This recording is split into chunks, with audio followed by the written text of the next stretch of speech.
Alors, le document que je vous demande de faire là maintenant, deuxième exercice, il va falloir que par rapport au premier, il soit quand même plus sérieux au niveau mise en page que ça. Enfin, sérieux dans le sens professionnel. C'est-à-dire, vous pouvez délirer, bien sûr, au niveau graphique, mais il faut que ça ait un look professionnel parce que vous en savez déjà un peu plus sur InDesign. Et donc, il va falloir faire un A4 avec 4 colonnes de texte comme ceci, du texte chaîné. Le texte, oui, horizontal, absolument. Le texte va parler de quelque chose qui vous intéresse. Et donc, vous vous présentez à nouveau, mais ce n'est pas une belle présentation comme la dernière fois, globale, en allant chercher les images sur Facebook. Vous allez vous présenter, mais présenter surtout quelque chose qui vous intéresse en particulier. Plus que tout. Mais je vais vous indiquer quand même une direction à suivre. Donc n'hésitez pas à intégrer tout ce qu'on a vu graphiquement ici, bien entendu. Le texte, vous allez chercher sur Wikipédia ou ailleurs. Ici, pour l'exercice, exceptionnellement, vous ne faites pas attention aux droits d'auteur sur les images, parce que ça va rester dans le cadre de l'école, la formation. Donc, contrairement à ce qu'on a fait jusqu'à présent pendant les exercices, on ne cherche pas nécessairement des images du domaine public, sinon ça va être trop compliqué.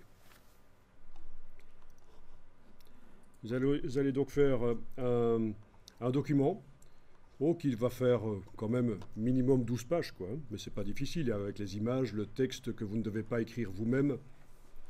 Et ça va concerner votre métier préféré, hein, qu'est-ce que vous admirez comme métier, ou alors votre film préféré, ou alors votre groupe de musique, enfin votre musicien, on va dire, hein, votre musique, disons, voilà, préférée.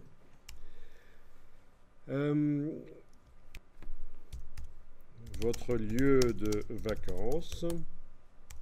Voiture préférée un peu. Votre marque de voiture, alors. On va On pas. en a plusieurs. Hmm, Si on en a plusieurs. tu choisis une marque de voiture. Les Allemands, Bon, à la rigueur, les allemandes, les italiennes, si tu veux. ah ouais. Oui, ça peut passer. Et il faut tout ça dans les 12 pages. Non, vous choisissez un des sujets et uniquement un. Ah oui, ça c'est des propositions que je vous fais.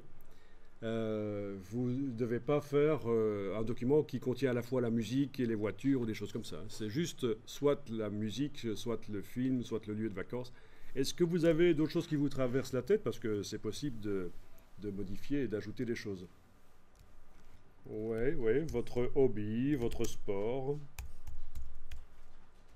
Hein, si vous faites du foot sur canapé, mais vous aimez le foot, vous voyez ce que je veux dire? Ouais. Vous pratiquez pas le sport, mais vous adorez le foot. Ouais. Hmm. Non, mais. Bon, Notre sport. votre jeu vidéo aussi, hein. On va parler de Counter-Strike. Non, c'est pas le vidéo préféré. Votre série, évidemment, quand on parlait de films. Vous n'avez pas d'autres idées? Qu'est-ce qu'on peut. Bah écoutez, si ça vous suffit, Notre PC idéal.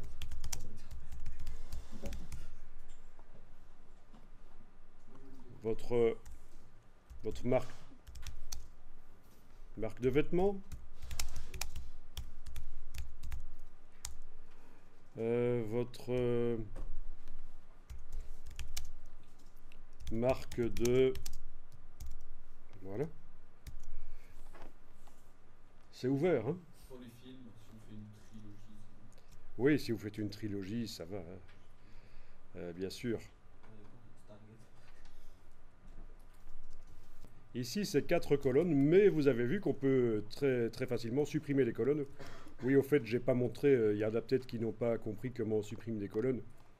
Quand vous avez du texte qui est chaîné comme ça, il suffit de... D'abord, je vais sélectionner une colonne, voilà. Et là, je suis en affichage normal, donc je vois les chaînages parce qu'en plus j'ai demandé dans le menu affichage d'afficher les chaînages de texte.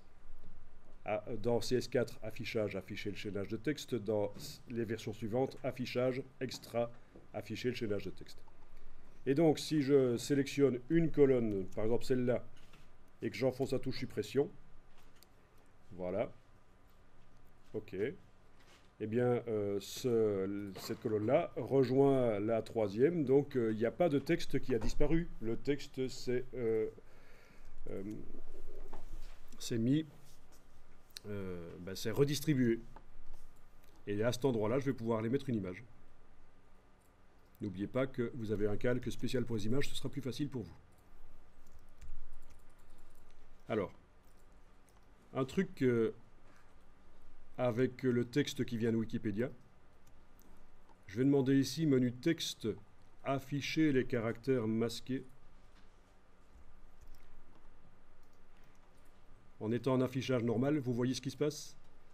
Les fins de paragraphe sont indiquées avec ce signe spécial. Et je remarque qu'avec le texte qui vient de Wikipédia, j'ai plein d'endroits où j'ai des paragraphes vides. Mais en fait, on ne va pas s'en occuper maintenant. Je ne devrais pas vous en parler maintenant. Donc, oubliez cette dernière chose. Parce que sinon, ça va vous ennuyer plus qu'autre chose.